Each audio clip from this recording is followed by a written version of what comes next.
You're watching News 25. Local coverage you can count on. News 25 is brought to you by J.K. Nelson Law, voted Best of Las Vegas. Give them a call, 702-727-9900.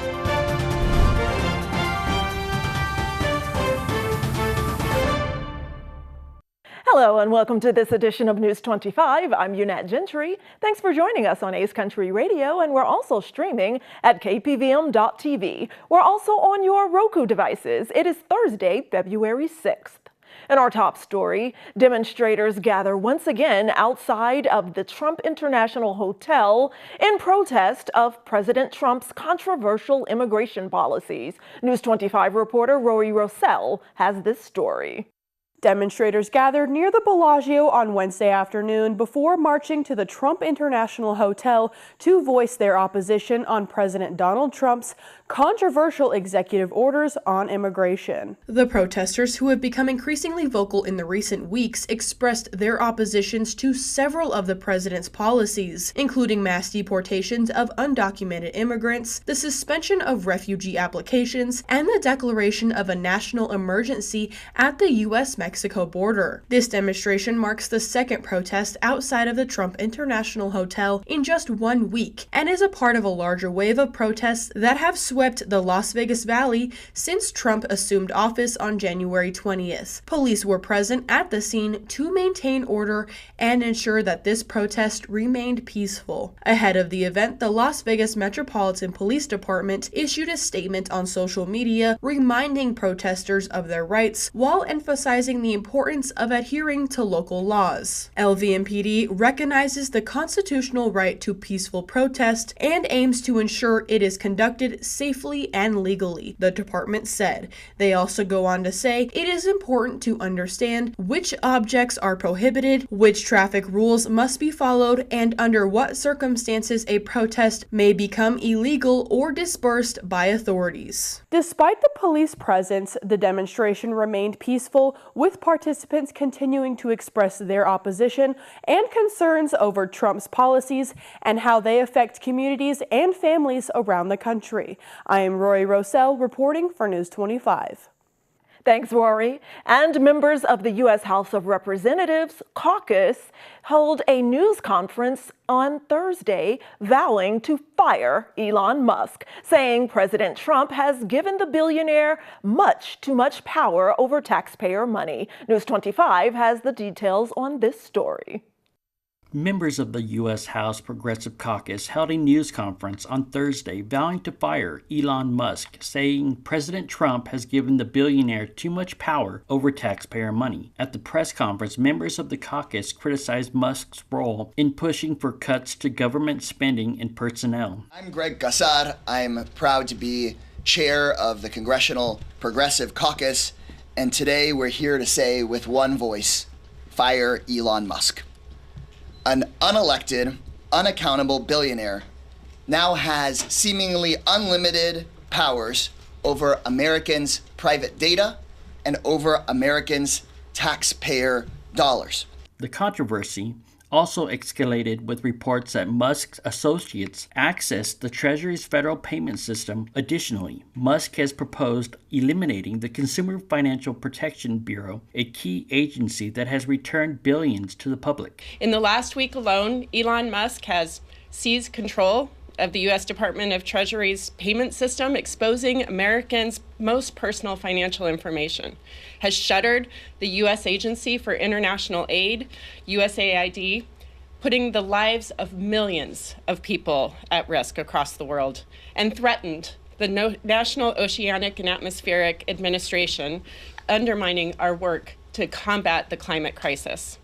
This is just the start. The growing backlash against Musk highlights increasing concerns over his influence in federal matters, as calls for greater oversight intensify. The future of his role in government remains uncertain, with progressive leaders pushing for swift action to hold him accountable. You see, what really frustrates me? That the Speaker of the House doesn't have the courage to stand up and defend the integrity of the legislative branch.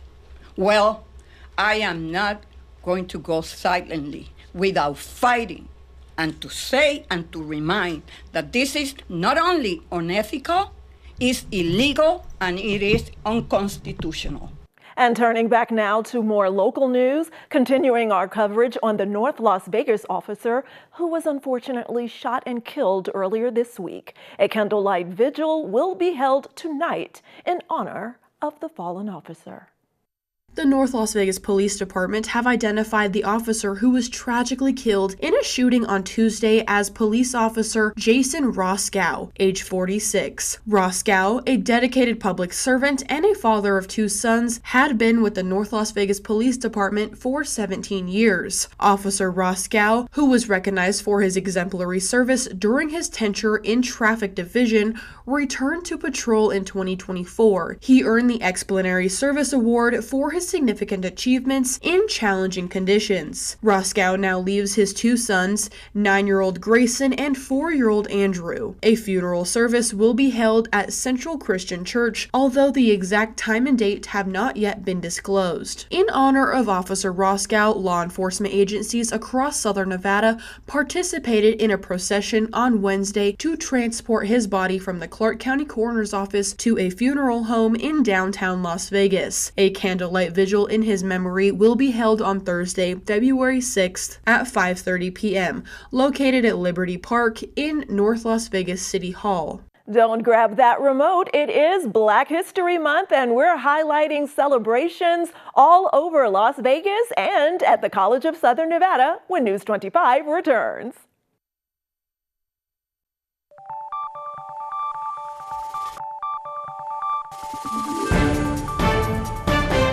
You're watching News 25. Local coverage you can count on. Welcome back to News 25. Well, Las Vegas is home to an array of local nonprofits, and we're now joined by our News 25 Las Vegas correspondent, Maria Centers, who's speaking with Rebuilding Together Southern Nevada about all of the sound services that they provide in Las Vegas, Pahrump, and beyond. Rebuilding Together Southern Nevada serves as a local affiliate for the nation's leading nonprofit organization that works to preserve affordable home ownership by providing residential rehabilitation services for free to those actually in need. KPVM Television had the opportunity to speak to its CEO, Bob Cleveland, about the lasting services the nonprofit offers. Rebuilding Together here in Southern Nevada is a monumental nonprofit, and you do so much. How do you vet your clients? We first take applications. We make sure you're low income according to HUD, and you have to be a homeowner. And then we take our veterans and the disabled and our seniors first. And we do the critical home repairs on their homes, and we do about 500 critical home repairs every year. KPVM Television is all about the U.S. Armed Forces and respecting our veterans and those who have served. Tell us a little bit more about your veteran initiatives. Most of our outreach does go to veterans. We partner with several other veteran organizations to make sure we get the word out. That's who we want to help the most. They're usually in most need, and they usually ask for the least amount of help. We help all the way from Pahrump, all the way down to Laughlin, all the way up to Mesquite, obviously all throughout the Las Vegas Valley. And we do a lot more than just critical repair for veterans. We have some low-income housing that's coming online that will be held as low-income rentals specifically for veterans in this coming year. The most underserved, and they ask the least. How did you get so passionate about helping our veterans? My father was in the Navy for almost 30 years. It's the best way I can give back to him and to the service is to do this. And we both love Clark County, and it's a unique place. What are some of the challenges we find here that you deal with in housing? The affordable housing crisis here is very real, and we have people selling their 3-bedroom house in California for $1 million and coming out here and buying a house, a mansion for half of that. And it drives the home prices up and makes it really hard for our low-income seniors, veterans, and disabled to purchase a house or even maintain the home that they're living in. And in layman's terms, how do you really help the people? What do you actually do day to day? We make sure that their house is safe and livable. So if they don't have an air conditioner, we go and put a brand new air conditioner on their house. If their roof is leaking, we replace their roof at no cost. None of these services cost anything to our clients. And it enables them to have a safe and healthy home to age safely and place in. They don't have to move. They don't have to go into assisted living. They don't have to go into senior apartments. They get to stay in their home. And how do they find your organization? Great organizations like yours to get the word out. We're on social media. 211 has been a great partner of ours for many years. We're all over, but word of mouth is the best way.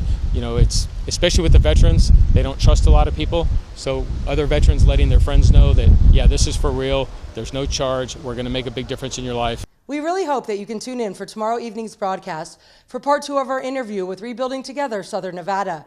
Proudly reporting from Clark County and getting it over that hump to all my people in the sunny desert oasis of Pahrump, I'm Maria Centers for News 25 Las Vegas.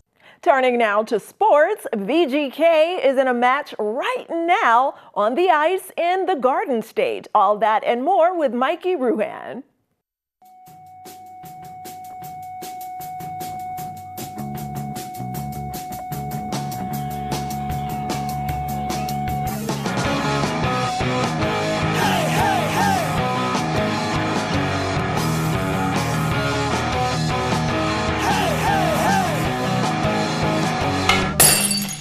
It is time for your News 25 look at sports and streaming at KPVM.TV and now on Roku devices.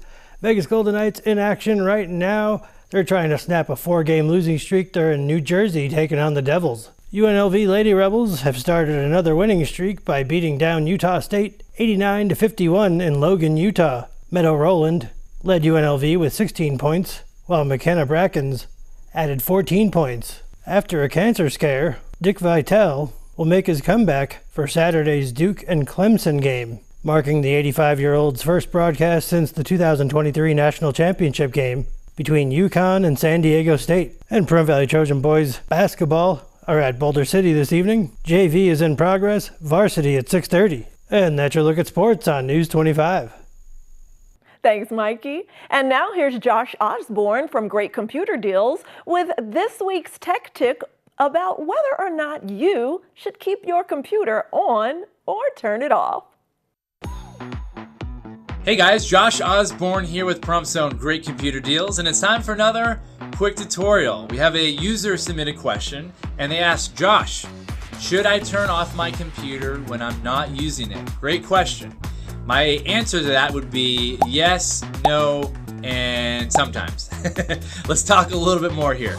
It really just depends on when you're planning on using your computer again on whether or not you should shut it down. If you are going on vacation for several weeks, probably a good idea to shut down your computer completely. Why? Because it's going to consume electricity that's not necessary. It's going to put wear and tear on the parts of your computer when it's not necessary. So in those cases, yes, go and hit that start menu, choose shut down, turn it off entirely. But sometimes it's a little bit different.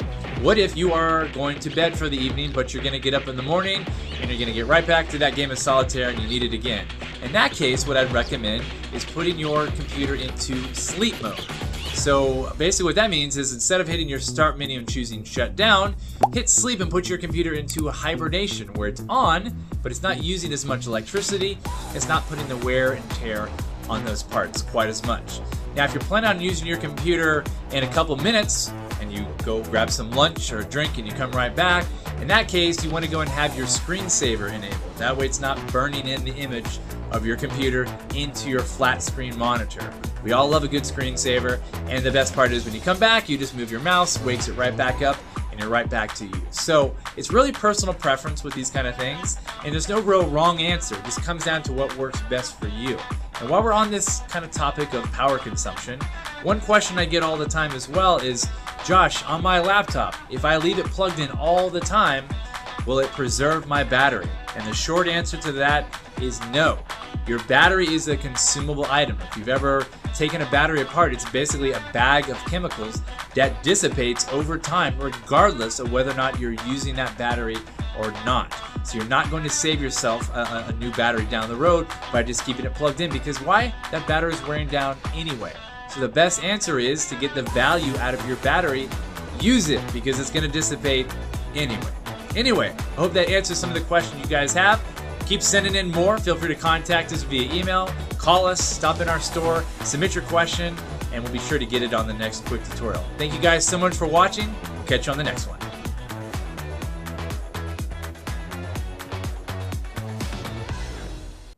Coming up, we're highlighting some great events for you to attend and participate in this Black History Month. All that and more right after the break.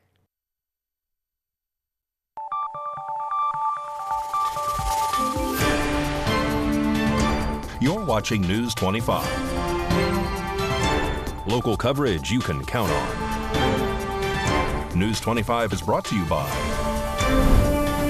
Mountain West Lawyer, Injury Attorneys, 727-9500. Welcome back to News 25. Well, Valley Electric Association is here giving you some very helpful and effective strategies to help you conserve on your very expensive electric bill. This segment of News 25 is brought to you by Valley Electric and its family of companies focused on serving our members. We're better together. Here are 4 ways to reduce your energy bill. Number 1, weatherization. Seal windows with caulk. Seal doors with weather stripping. Easy and effective. Number 2, lighting. Upgrade to long-lasting LED bulbs. Saves energy and replacement cost. Turn off lights when leaving a room. Number 3, appliances and electronics.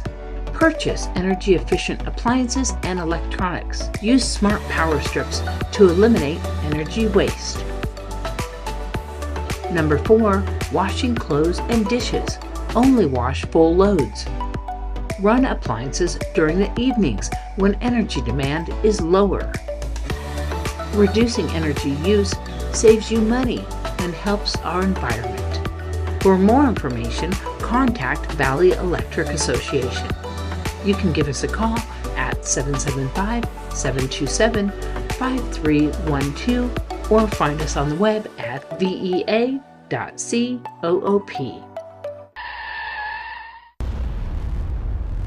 News 25 WeatherCam is brought to you by Lerner and Rowe Injury Attorney's Office in Pahrump. In a wreck, need a check? Call 702-877-1500.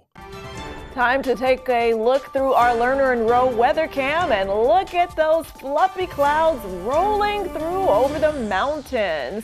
We have some dark areas, but not any precipitation in the forecast just yet. A closer look at those numbers and weather after the break.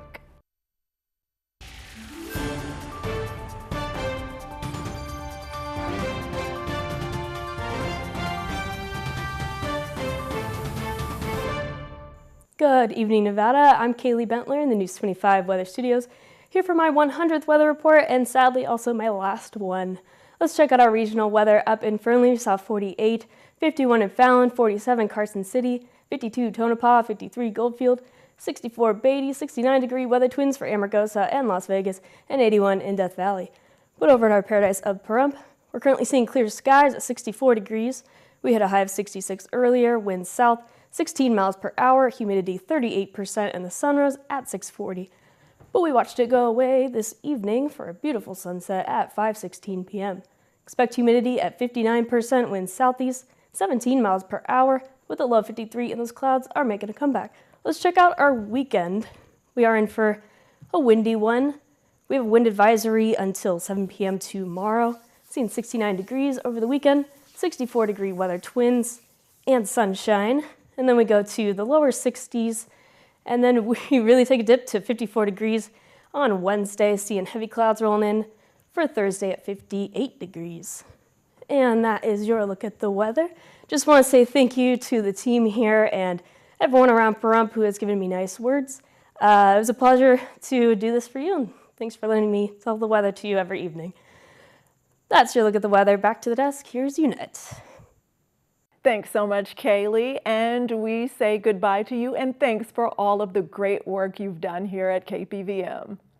And in more local news, the College of Southern Nevada honors Black History Month with an official kickoff celebration on the North Las Vegas campus And the host of the event was Dr. Lawrence Weekly and Dr. Raquel Melson, who put on the celebration. And I was honored to be asked to MC the event, which highlighted the contributions of Black Americans to American history. And the highlight of the award ceremony and program was the Divine Nine, the historic Black Greek letter sororities and fraternities, and their contributions to American history and Black culture. And I'd like to shout out my sorority sisters of Delta Sigma Theta Sorority Incorporated and other members of the Divine Nine who attended the event and had a positive impact on all of our students attending. And if you missed the event on yesterday, there are several other events honoring Black history put on by CSN that are happening throughout the month of February, including a 3-part Black Writers series starting Wednesday, February 12th, and a sneaker ball on February 13th. And there'll also be a roundtable about mental health on February 20th, and an African American Heritage Committee faculty, staff, and student mixer on February 24th. More importantly, there's also a Black History essay contest for students in honor of our Sankofa Black Authors Reading Series. And so we hope to see you at any and all of these Black History Month events. Well, that does it for this edition of News 25. I'm Unette Gentry, and from all of us here at KPVM and Ace Country Radio, thanks so much for tuning in, and we'll see you on the air next newscast. Good night.